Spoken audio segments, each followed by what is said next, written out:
Welcome to today's Explainer, where we're going to tackle something really fascinating. We're diving into one of the most profound, kind of mind-bending ideas in sociology, Max Weber's theory on the Protestant ethic and the spirit of capitalism. But hey, don't worry, we are absolutely not just going to read dry textbook definitions at you. No way. Instead, we're exploring this through an incredible cinematic story called From Ethics to Capital. It's based on the fantastic book by Kourosh Guillaume-Cotenay, and it literally brings all these abstract concepts right to life. So settle in, maybe put your phone on silent, and let's travel back in time to 19th century Germany. We're going to see exactly how a massive shift in human ethics accidentally gave birth to modern capitalism. Okay, so picture the town of Grundle. It hasn't even completely woken up yet. If you listen closely, you can almost hear it. Dong, dong, dong. Those are the heavy, slow tolls of the Protestant church bell echoing right through the narrow cobblestone alleys.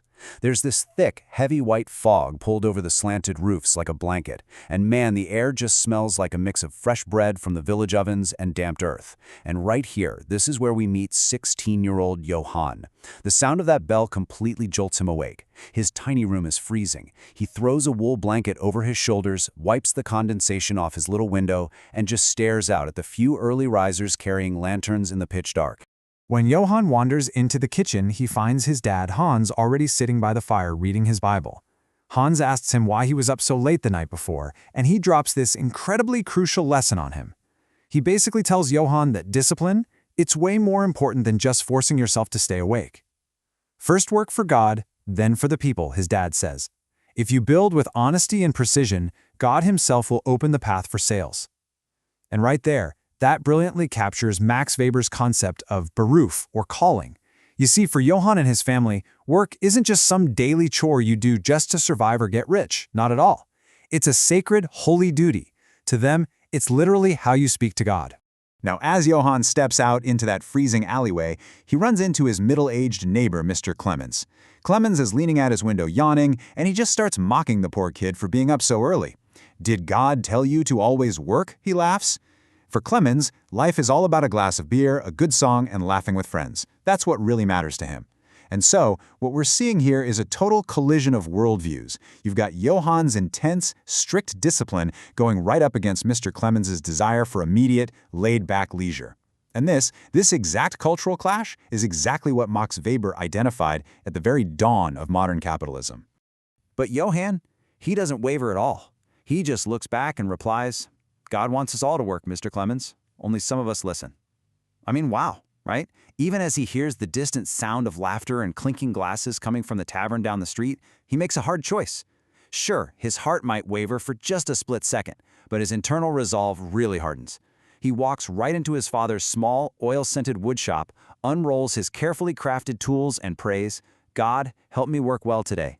He wants his labor to be pure, to be good, and not for the money, but because he genuinely believes the act of working itself is a direct expression of his faith. Fast forward a bit, the week passes, and Friday finally arrives. Imagine the bustling Friday market in Grundle. It's loud, it's incredibly vibrant, the air is just thick with the smell of burnt wood from the kilns, fresh veggies, and the ringing of cart bells everywhere. Johann has been up since the absolute crack of dawn. You can tell he's nervous. He's setting up these meticulously crafted, super precise wooden tools on his dad's small handcart. His heart is racing, partly because he's excited to show off his hard work. But let's be real, there's also this creeping, quiet fear of rejection sitting in his stomach. And unfortunately, that rejection actually comes. This prominent merchant named Friedrich walks up to Johann's cart. He picks up a tool, tests it out, and then delivers this really painful truth. He says, "People here don't have money for luxury. Maybe next time." Ouch. The economic reality of this town is just harsh. They're used to cheap, simple tools. They don't need masterpieces. And you can just feel that sinking sensation in Johann's chest. All that hard work, his sacred calling, it didn't magically translate into immediate market success. To make matters even worse, as the afternoon rolls around, here comes Mr. Clemens and his buddies strolling through the market. This is where we see the ultimate showdown between worldly discipline and immediate pleasure. Clemens starts loudly mocking Johann's unsold stuff, calling it scrap metal. He's performing for the crowd, telling them that while they're drinking beer and enjoying their evenings, Johann is working himself to death just to walk around like a zombie every morning. Johann tries to defend his work. He tries explaining that these tools save time and make the work so much better, but the crowd, they just laugh. They want the immediate gratification of an easy, relaxed life. Meanwhile, Johann is out here playing a very long, highly disciplined game. So Johann goes home that night just completely exhausted and honestly full of doubt. His eyes are heavy, he's beaten down. But his dad, Hans, steps in with this defining piece of wisdom.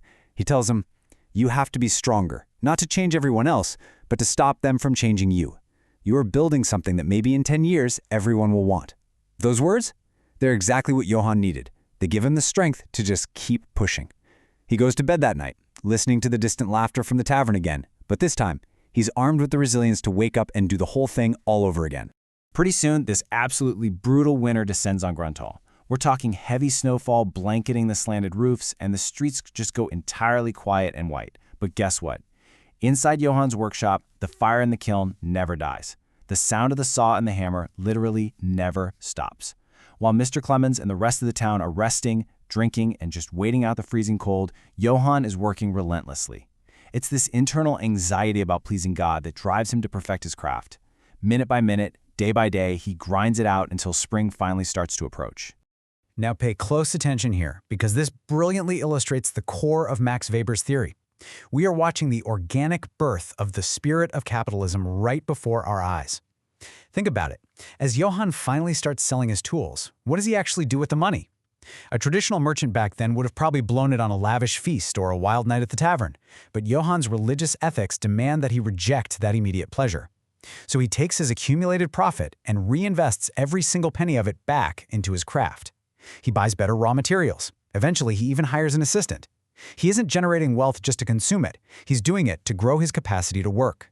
This exact cycle of reinvestment, it's the very engine that built modern capitalism.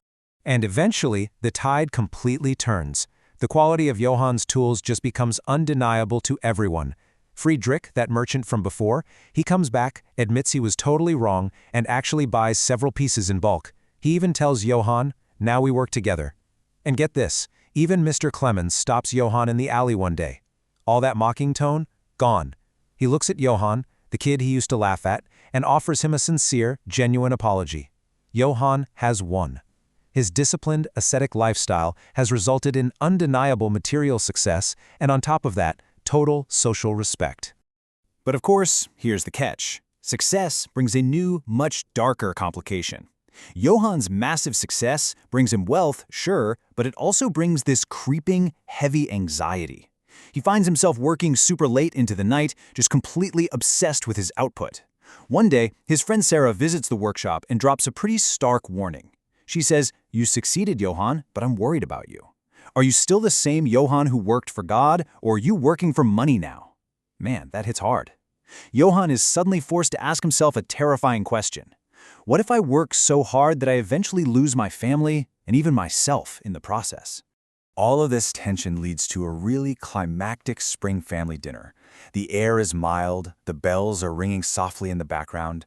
Hans looks across the table at his son, who, remember, is now a very wealthy young man, and he delivers this absolutely crucial warning. He tells him, work with faith is different than work with fear. You started with faith, be careful that fear doesn't take its place. And then his mom chimes in, reminding him that true wealth isn't just about watching the money pile up. True wealth is the peace you find in pure, honest work, and it's the time you spend with your family.